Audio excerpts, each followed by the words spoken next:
Welcome to the Yale University Community Breakfast. My name is Karen King. I work in the Office of New Haven Affairs and Community Affairs, and our office hosts these breakfasts on the first Thursday of the month during the academic year. We are hosting these virtually for the time being, so I appreciate you all joining us this morning. We continue to have great speakers every month, and today is no exception. Before we get started, I am going to just review a few announcements with you.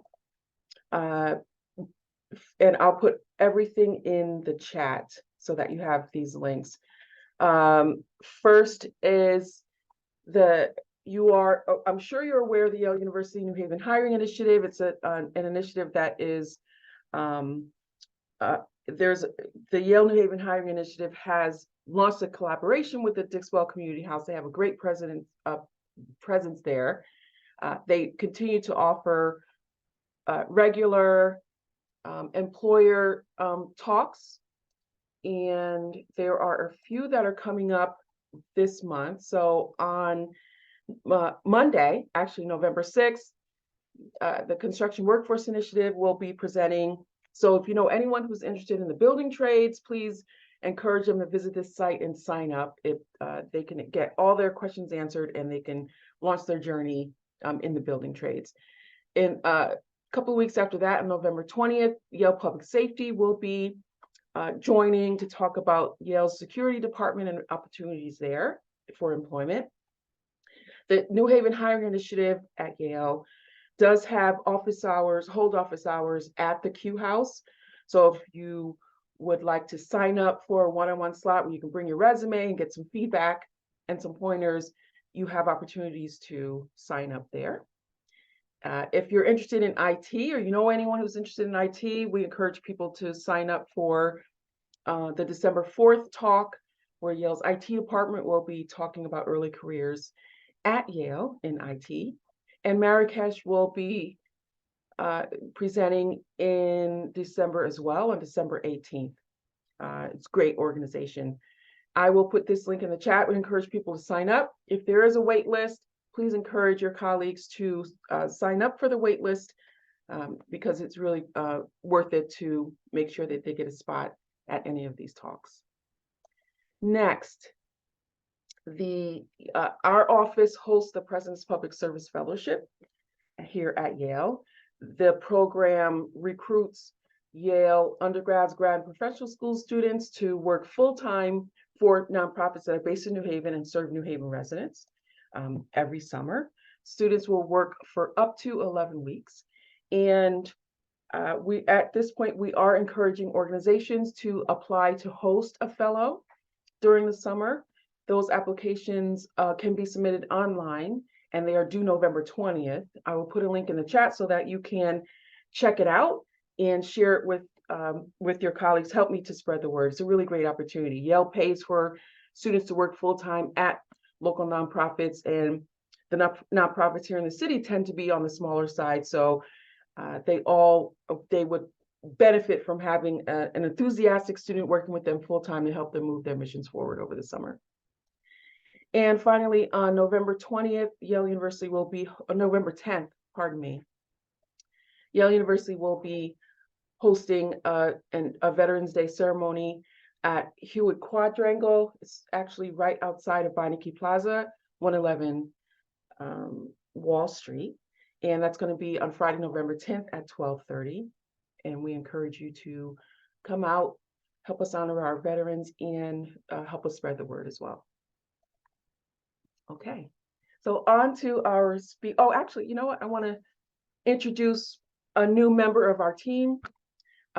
If you have your screens enabled, you will be able to see EJ Jarvis.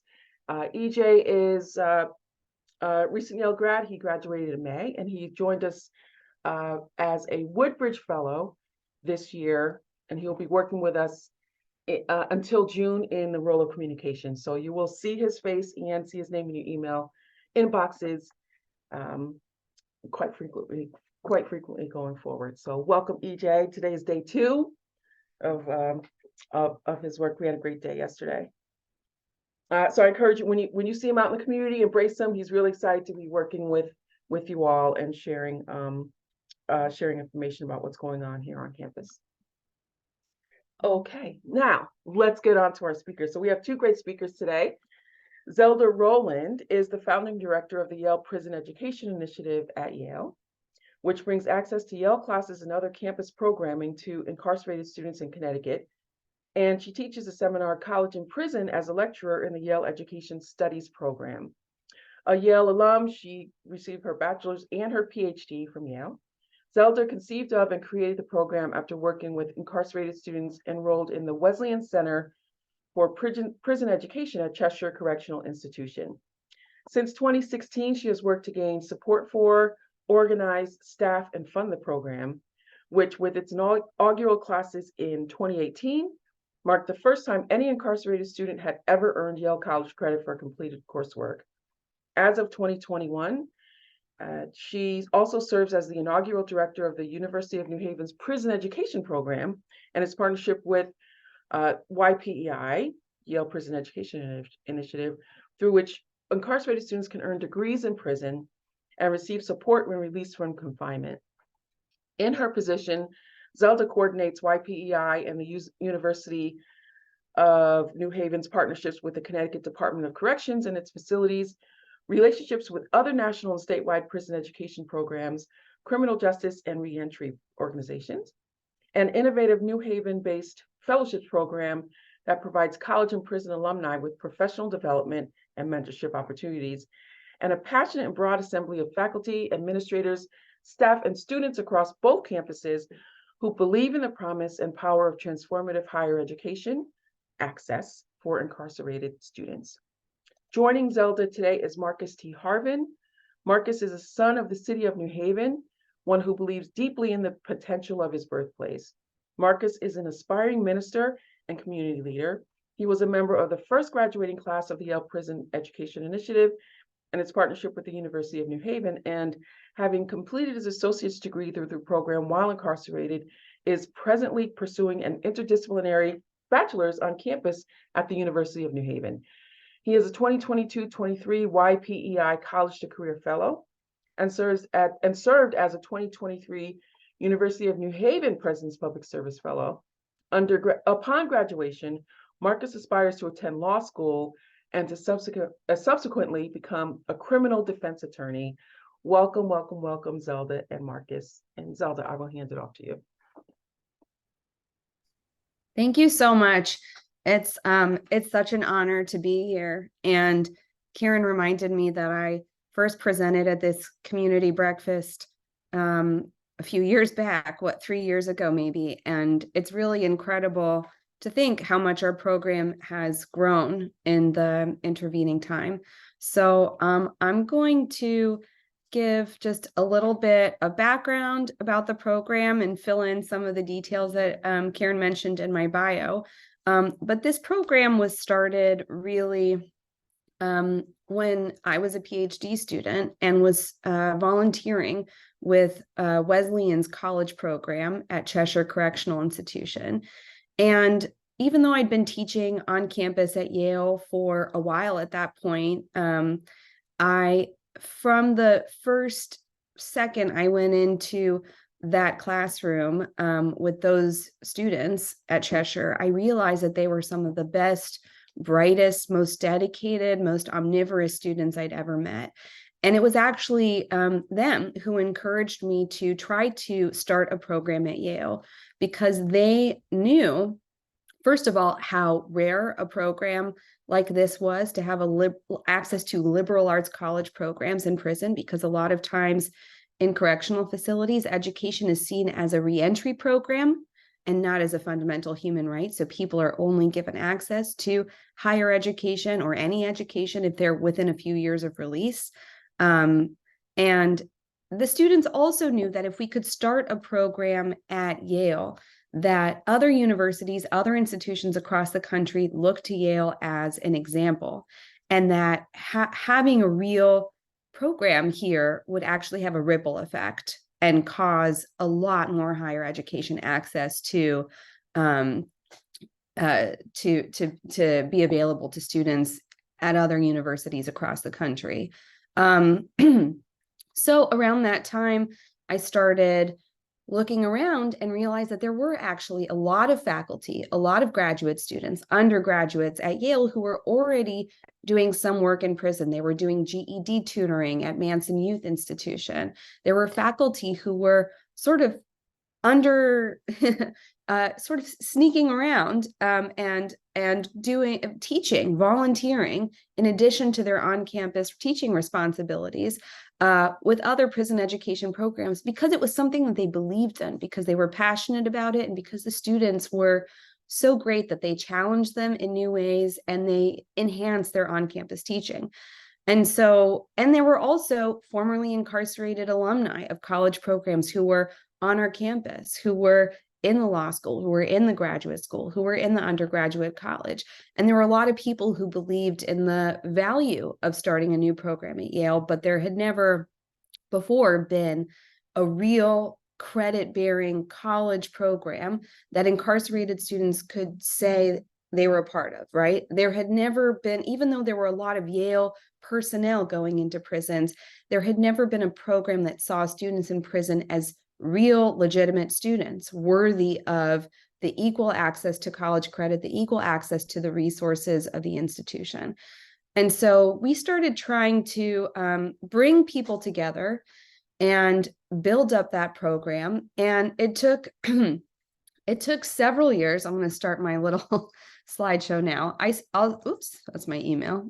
I'm going to skip over the several years that it actually took us to get there, because there was a lot of administrative holdup. There was a lot of negotiation, but finally we got there. And in summer 2018, after really what came down to 4 years of development, fundraising, because we had to raise the budget for the entire program, which found a home actually in 2016 at Dwight Hall, Yale Center for Public Service and Social Justice.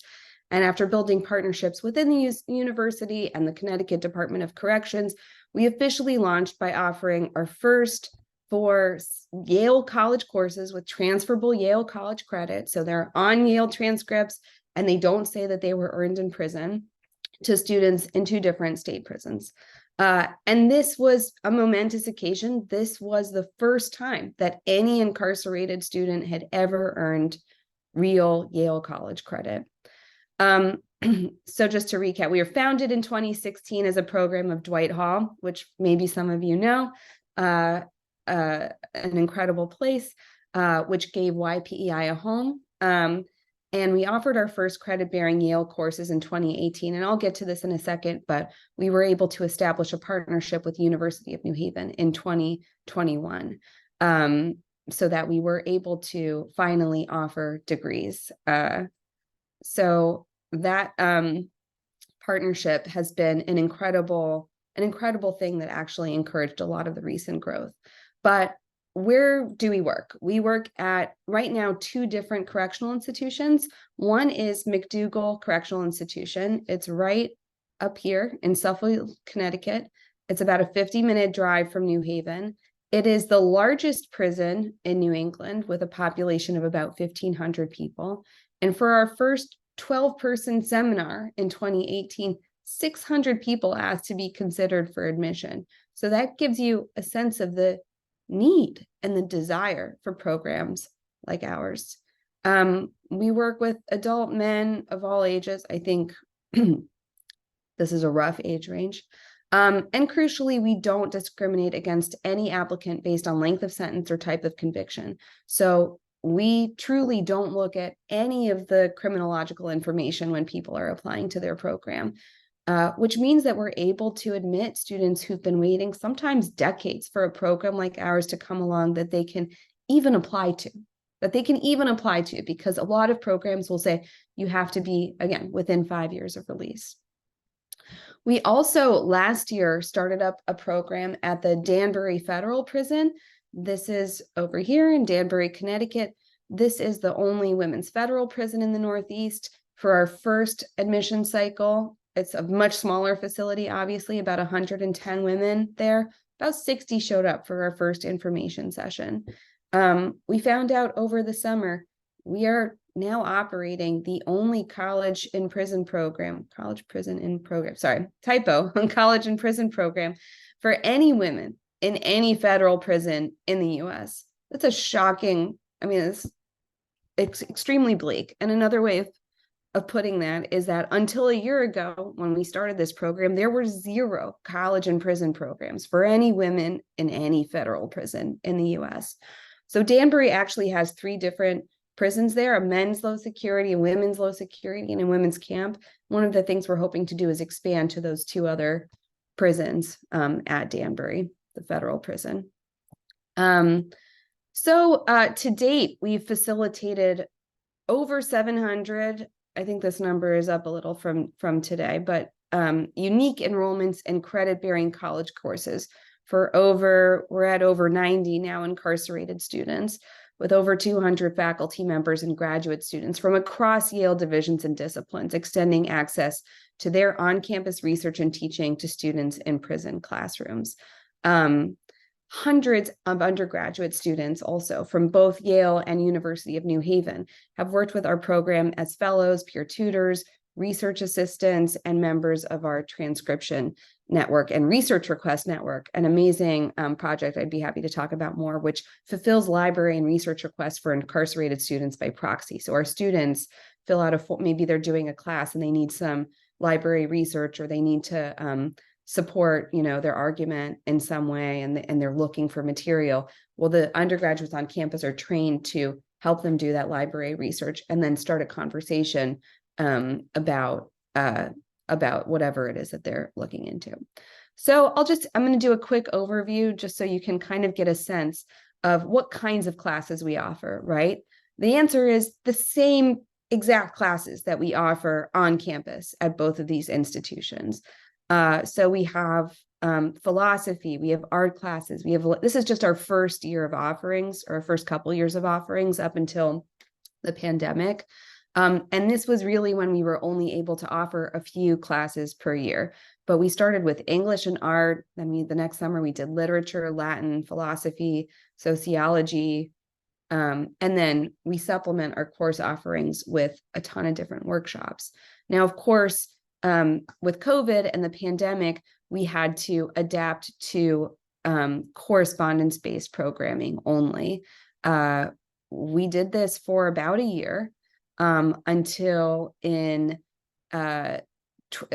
summer 2021, we were able to go back fully in person.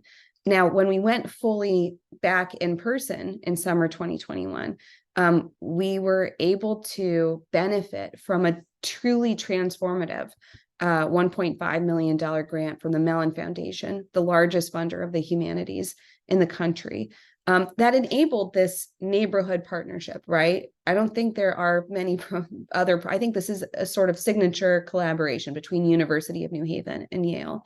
And what this 3-year grant did was a few things. It enabled the expansion of our programming at McDougall. So we went from offering 4 classes a year to, I mean, now we're at like 37 classes a year. A huge increase.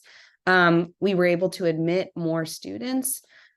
We had now funding for computers and technology. So we've introduced a fleet of laptops at McDougall. Our students are enrolled in digital literacy programming. And, obviously this is crucial for reentry. We have students who've been in prison for 20 years and have never touched a laptop before, and being able to have that knowledge of how these devices that we live on every day work is going to be absolutely crucial when they get out, if they get out. It enabled an expansion of student support services and resources for incarcerated students. It enabled the expansion to the women's prison that I just showed you in Danbury. And crucially, it enabled the creation of what we call the College to Career Fellowships Program for formerly incarcerated alumni of any college and prison program. This is a fellowship premised on the idea, well, first of all, it's open to any alum of any college. So usually, and it's competitive. So we get a lot of alumni from across the country applying. And we bring them to Dwight Hall, we bring them to Yale, we give them a Yale email address, access to campus, and the ability to have the sort of freedom, time, and money, right? That that we believe is going to help people succeed when they're in that period between college and their career pathway. The same kind of, we think of it as, if you know, the Fulbright for formerly incarcerated alumni, right? With the premise that people after college are exploring, they're trying to understand themselves in the world. And that is the sort of space that we are looking at. We're also providing our fellows with professional development and mentorship opportunities, ideally through matching them with host sites on campus. So we may have fellows interested in art, we may have fellows interested in divinity, we have fellows who are interested in law school, or who are working with, for example, the SAISH Center for Health and Justice. And of course, we have Marcus here, who's one of our fellows, and we'll speak a little bit more as soon as I'm done. Then we have, okay, so now I'm just going to show you a little bit about how much the program has grown since that expansion in 2021, and show you, you can just kind of skim a few more classes and offerings that we've been able to put together. We've also been building our extracurriculars, our creative writing workshop, a seminar with Professor Rod Ferguson, who's in WGSS at Yale. And we also have this incredible academic strategies program, which mirrors an on-campus program that helps students understand the hidden curriculum of college classes, right? So things like time management and procrastination, or how to read a syllabus, how to create mentor relationships with faculty. All right, so continuing through our recent classes, and I'll just, these are, oh, and then I'm going to just touch on quickly our first graduation, which was, we celebrated, I'm just going to show you a picture, which we saw, because it's just so exciting to get to the picture, which we celebrated on June 9th, 2023. And here's Marcus receiving his degree and shaking the hand of University of New Haven President Shayan Zanger.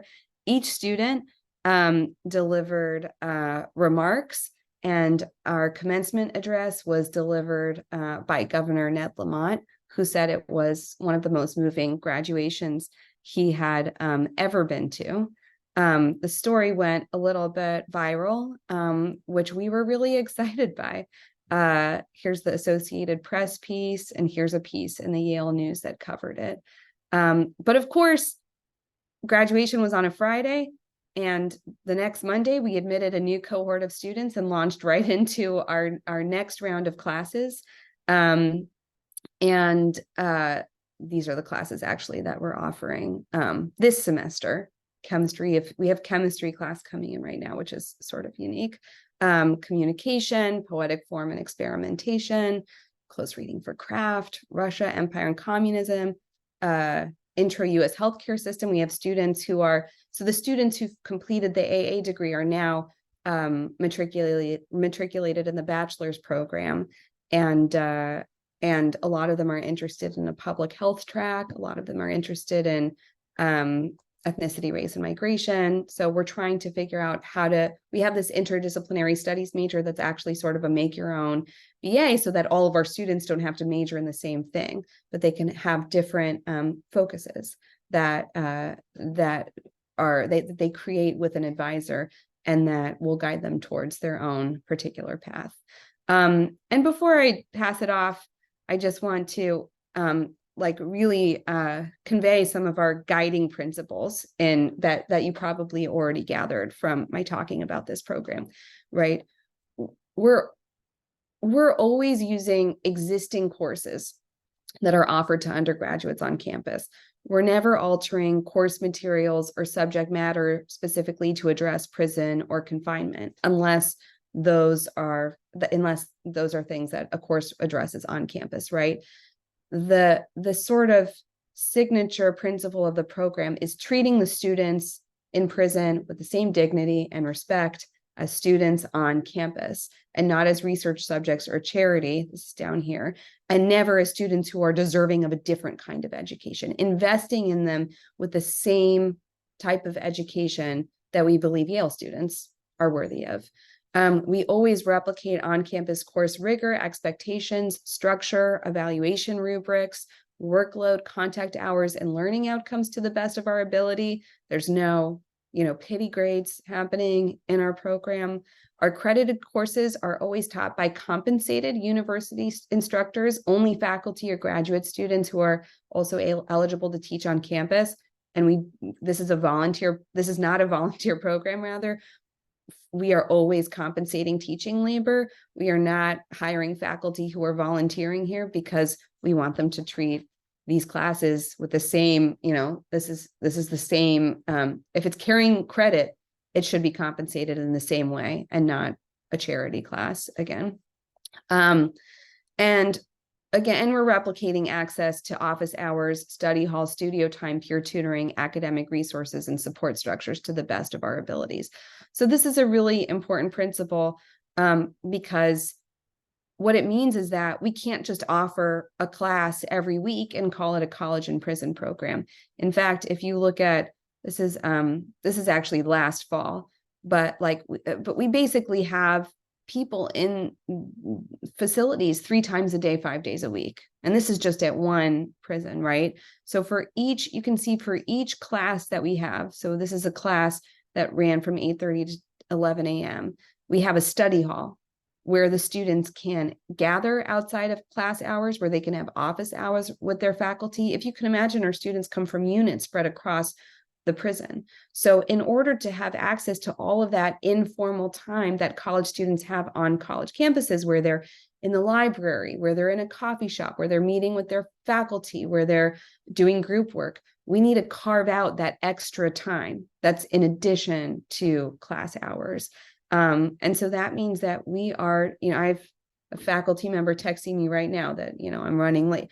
Every, 3 times a day, we have someone in there either teaching or running a general study hall or doing a specific study hall or office hour for their class. So with that, let's see, I have a few short pieces of testimony that I'll read you and then I'll pass it off. This is from one of the students in our original cohort.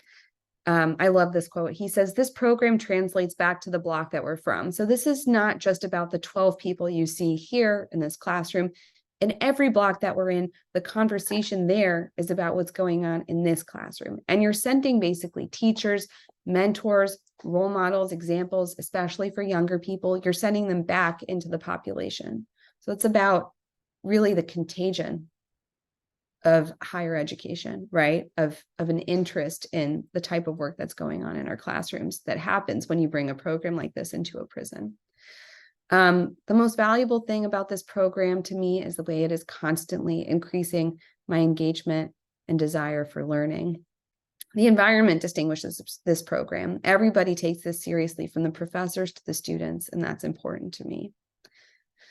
For the first time in 12 years, I've had a real positive change in the quality of my day-to-day life. Thank you so much for being the spark of that change. I have it because of you, and it makes me work harder knowing that it's a responsibility, not a gift. Thank you. And then a few pieces from faculty who really do testify to me that this is the best teaching experience sometimes of their careers. So without a doubt, the most positive aspect of working with the program is the students. Rarely have I had the pleasure of working with a more curious, committed, and imaginative group of thinkers. Teaching with YPEI UNH has really concretized my commitment to making humanistic education universally accessible in general, and to incarcerated students in particular. And I really love this quote from a recent Yale PhD candidate who graduated and is now a professor.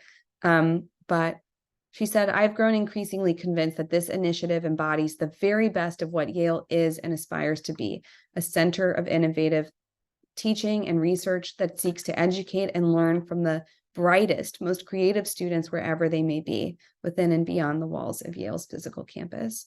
And so, just to conclude, we take as our charter the Yale College mission statement. If the mission of Yale College is to seek exceptionally promising students of all backgrounds from across the nation and around the world, and to educate them with the aim of cultivating future leaders and citizens, I'll abbreviate it for you, then we believe that if we can believe together in some sort of post-carceral future, then the charge of the university is to invest in incarcerated and formerly incarcerated citizens and leaders now with the heft of the institution and its resources. So, okay, with that, I will pass it off to Marcus. And I think we're running just in time, right? Good morning, everybody. I'm Marcus Harvin, and right now I'm a college to career fellow with YPEI, and as alluded to before, I am one of the 7 graduates of the inaugural graduating class. My association and affiliation with this initiative has been like life-changing. Before this breakfast conversation began, I spoke with Karen about the possibility of a dual degree at Yale Divinity School and Yale Law School. This is only possible because of my involvement with YPEI. Years ago, I had my opportunity at education and I pretty much fumbled it. But through the grace of God, I was able to stumble upon a program such as this while in the worst possible scenario a human could probably find themselves in, that they put themselves in. But I believe that the helper in heaven uses human hands, and I believe that those hands are Zelda's, Vanessa's, and everybody else at YPEI, where they see inmates at DOC, they see intellectuals. And because of that, I'm on the track to become a criminal defense attorney. I also have a fellowship at Yale Law School through the Access to Law School program, where it's helping me to make that aspiration reality. And the irony in it is that when I was on trial, facing 40 years, I couldn't get a public defender. I was found indigent, yet still denied a public defender. Yet pretty soon, and I believe in less than half a decade, I will be serving as counsel for someone that can't afford adequate defense. So I count it a blessing.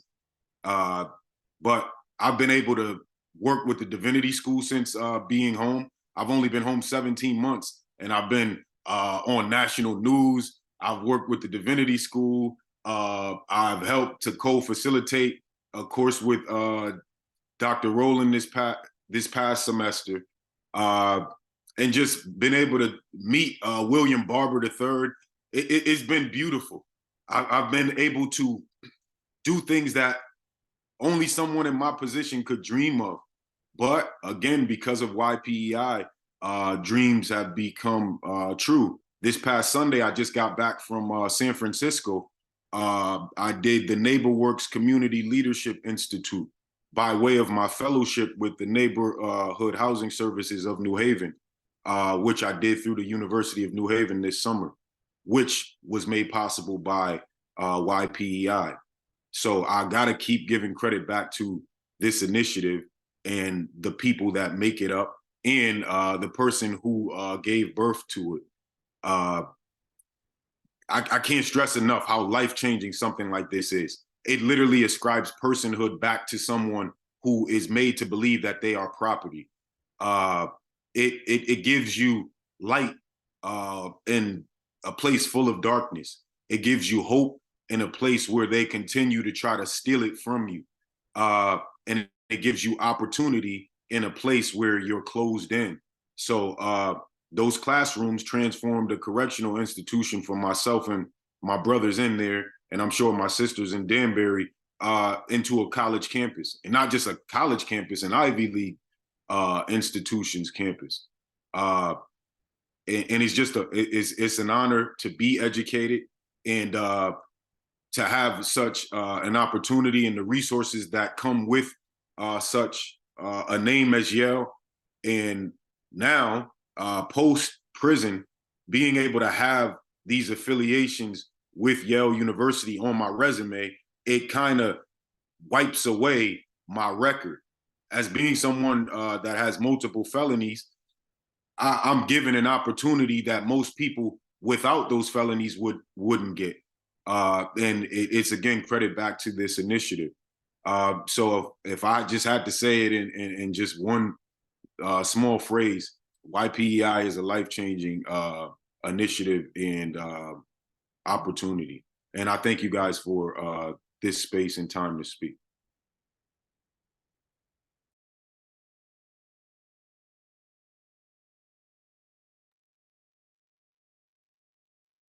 Thank you. Zelda, did you want to, I don't know why you're still muted. Hi, There I'm you back. are. Okay. No, I mean, I think that's a great point to pause if people have questions, or if you have questions, or if there's anything you think you want us to talk about that we haven't covered yet. Great. Well, thank you both. So everyone has the opportunity to unmute themselves. You can go ahead and ask your questions. You can raise your hand to be called on. You can add your question or comment in the chat.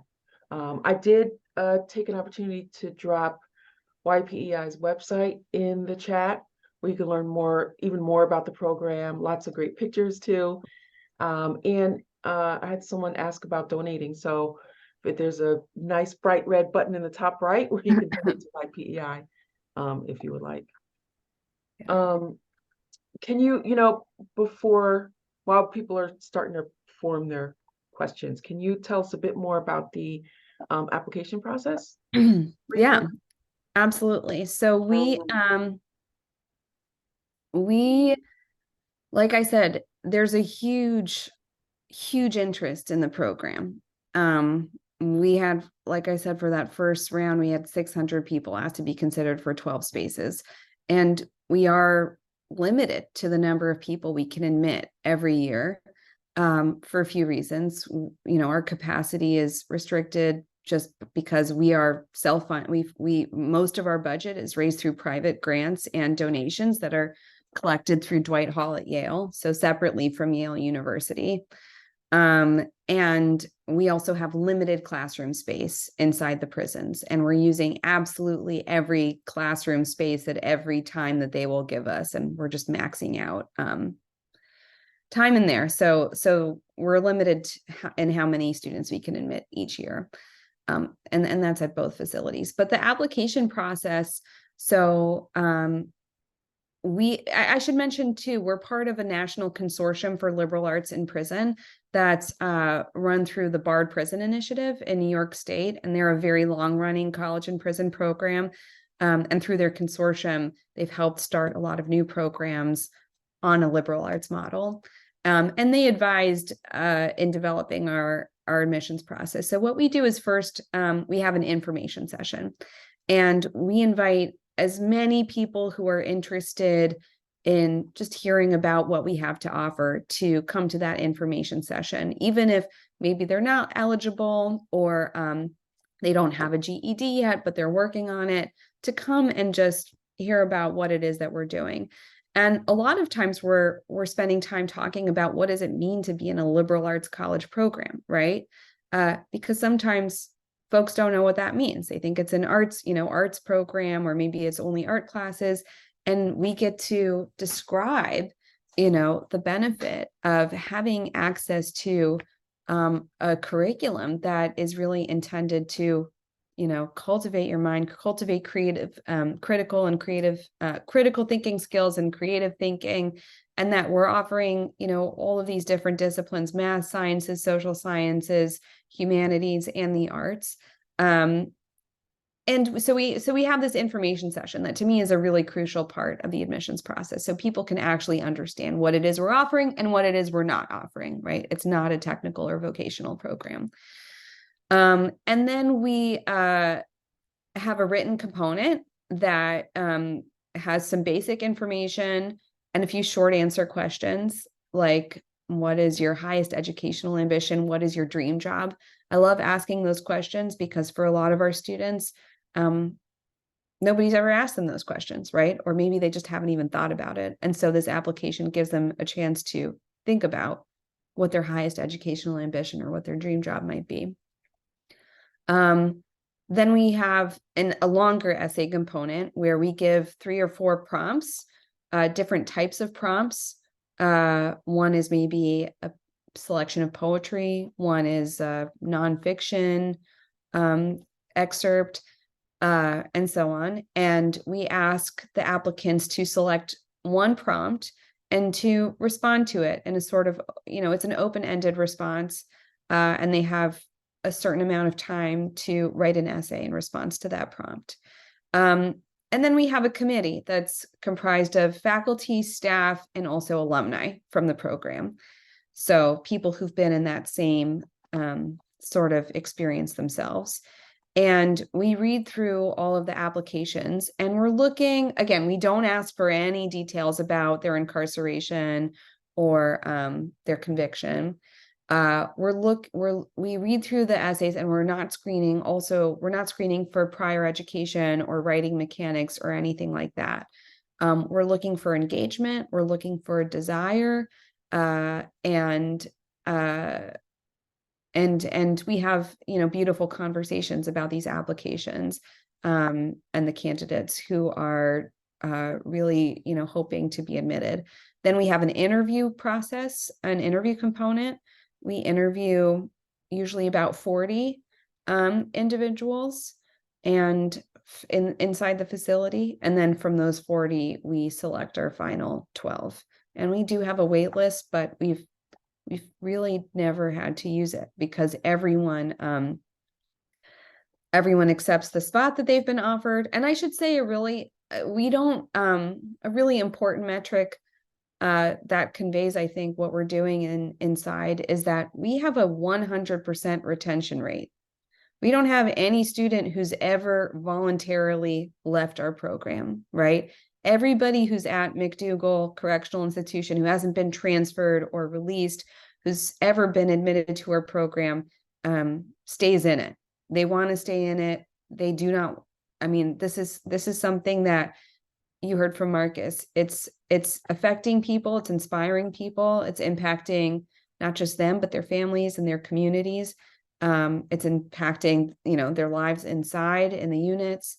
And it's something that a lot of people want to be a part of. Thank you. Does anyone else have any questions or comments? Andrew. Andrew, I see that you unmuted, but we still can't hear you.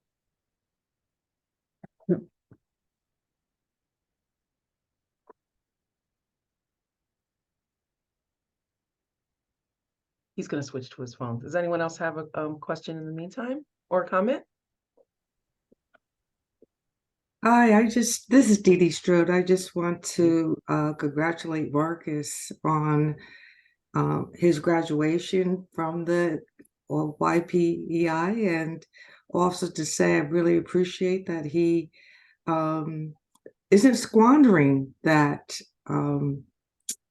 knowledge he has learned from Yale and is giving back. And that's what I want to say.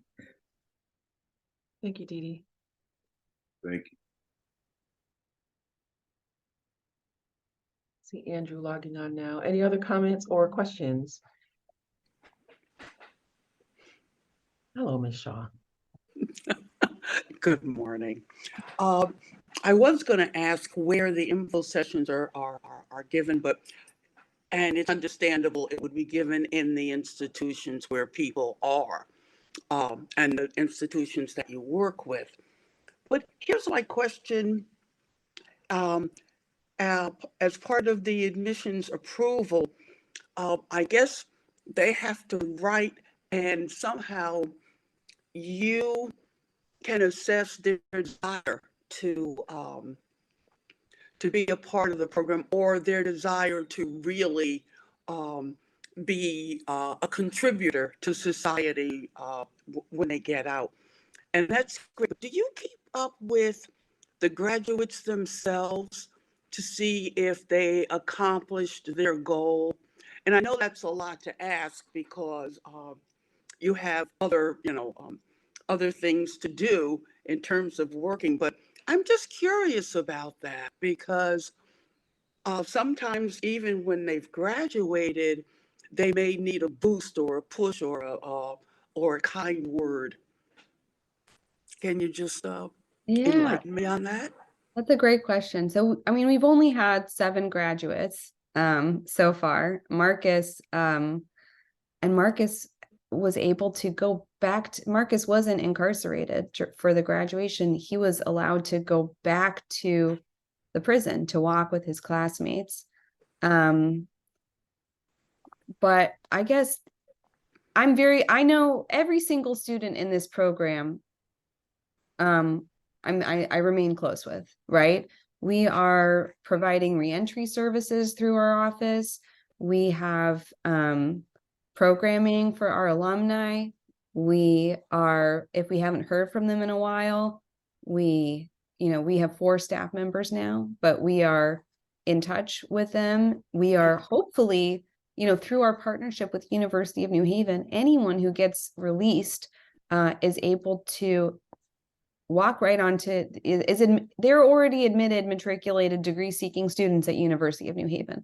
So admission is not a question. The University of New Haven really does see these students as fully admitted students. And so, if and when they're released, we get to connect them with the university so that they can continue towards their degree. But a lot of the times students maybe need some time, some space from a long sentence before they're going back to school or picking up their education. But I will say, and we're there for that process as well. We're helping with housing. We actually have an alum who was interested in real estate.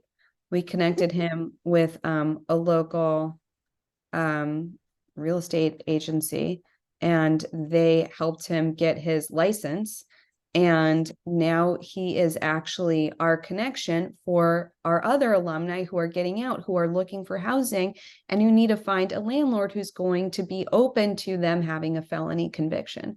And so we have our alum who's in that position of being able to help them and who's getting to know all the landlords from his vantage as a New Haven real estate agent. That's been like a real, that's something that we're able to put our students in the position to help other students coming home and keep that door open.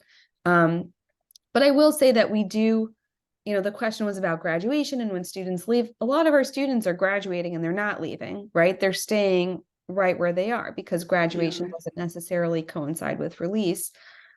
So, we have the students who finish the AA are continuing on for the bachelor's. And if and when they finish the bachelor's, we are planning to have them, serve as tutors or as mentors in the program as well. But we do have students who have very long who have 999 year sentence, we have very long sentences and probably will never get out. Although you always hope that, the laws are changing every day and you never know. So we're there to support both the students who are staying inside and also the students who are getting out. Great, thank you. Thank you. Okay. Any other questions? Larice? Yes, good morning.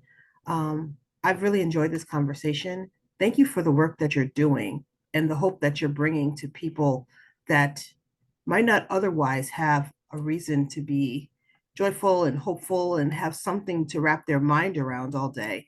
This is amazing. This is amazing work. Congratulations to Marcus. That's phenomenal that you're able to study and focus on completing this program. And I wish you well. God bless you. Thanks, Larice. Andrew, I see you're on. Are you able to unmute? Yeah, can you hear me? Yes. Okay, great. Yeah, thank you both very much for coming and doing this. One thing that impressed me in particular is that your program doesn't sort of discriminate against people based on their offense, because so much of what I see in the criminal justice space is, okay, this is for non-violent offenders only, not for violent offenders, or okay, we're excluding people convicted of sex crimes. And, obviously people who commit these offenses had like some of the same disadvantage and suffered some of the same trauma as people who commit, more socially acceptable offenses. And one thing I want to ask you though, like, are there practical difficulties in getting like different groups of people together in classes? Like can you have people convicted of sex offenses in like the same space as other people? Like, what about people from different security risk groups or gang statuses? Like, have there been kind of practical issues making that work? No, we haven't encountered that at all. We have all sorts of offenses, mixed together in the classrooms. And generally our students, not only are we not asking students what their offenses are, but the students are also treating each other as students. And my sense is that, but Marcus, you can speak to this a little bit, but like, the criminological stuff doesn't enter the classroom. We do have, so the prison does put, however, certain restrictions on who's allowed to apply to the program. And so people have to be 9 months ticket free, which means that they haven't had a disciplinary infraction in the prison in 9 months. And they have to have a GED or high school diploma, which is actually sort of our thing as well. But they're not restricting based on type of conviction. They just have that the ticket component. It really doesn't come into, I guess we right. It just doesn't gonna come into play. There are certain types of people, like if they're pre-sentence, if they're pre-trial, like they're not going to be able to apply for the program, but it doesn't have anything to do with the type of conviction or the risk level or anything like that.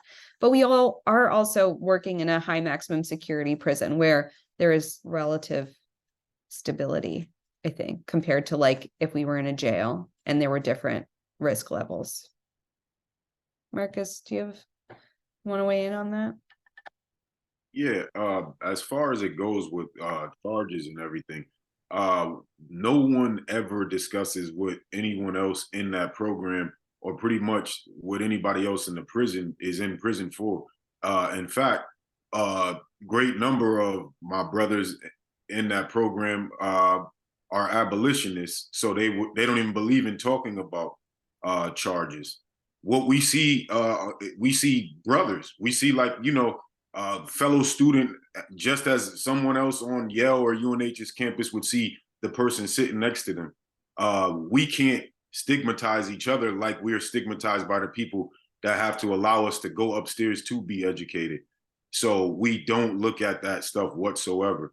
And we understand that just because they said you did it and just because you were convicted of it doesn't mean you actually did. And even if you did, we're all there trying to disprove narratives of our own. So that's how I would say or answer that on behalf of someone that was actually in the program. Thank you. We have time for one last question from Dottie. Oops. Hi. This is actually it's not a question. Good morning, everyone. Except it's a comment. It's a question and a comment. I was actually the principal at Cheshire Correctional Institution when they first started doing programming with Wesleyan. So this is really exciting for me to see 20 plus years coming to this level. So thank you. And it's just really great. I've worked with Demetrius, Udell, et cetera, to make this happen. So I appreciate what it takes to make this all happen. And congratulations to Marcus. But my question too is, what are the obstacles for potentially having these students graduate from Yale at some point in this program, in this process as well? Well, thank you. Thank you. That is amazing. I love to hear that, and I'd love to connect with you. Yeah, so let me just say, when we first started this program and the ambition was to offer Yale college credits in prison,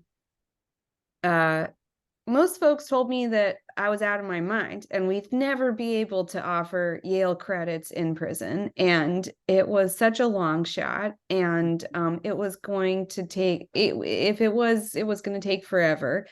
And that Yale would never be okay with doing this kind of a program in prison. And so it took a real, a it was a massive lobbying campaign, let's just say. A lot of work convincing a lot of different people. And now it just seems, and now, like, you know, now I'm here through at the community breakfast, and we have pieces about the program in the Yale News, and it is a very much embraced part of, you know, what Yale is doing, and people are very proud of it.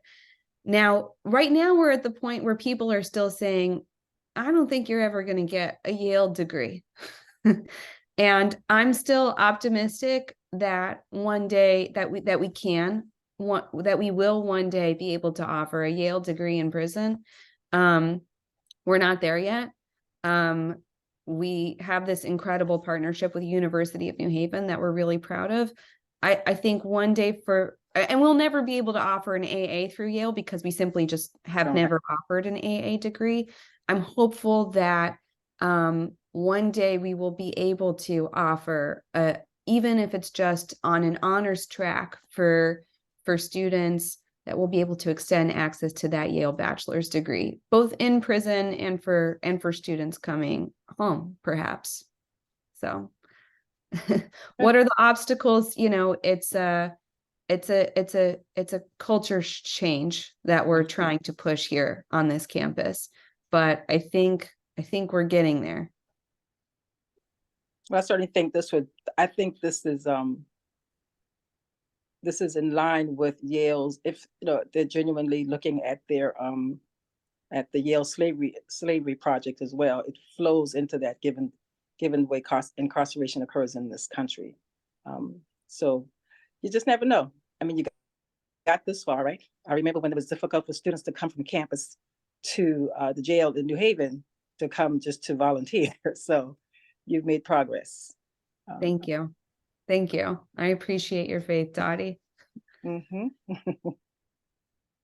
Well, thank you all for attending. And I started with gratitude, ending with gratitude to both Marcus and Zelda for joining us this morning. Thank you so much to two of you for sharing, for enlightening us. And I encourage you to, the attendees, stay connected either through the website that I shared. I also put in Zelda's email address if you have follow-up questions. I'm sure we'll continue to see Marcus in the media going forward and on campus in the future. So again, thank you all for joining us today. And we hope to see everyone at our next community breakfast in December. So happy fall. Thanks, Marcus and Zelda. Thanks so much for having us. Thank you again.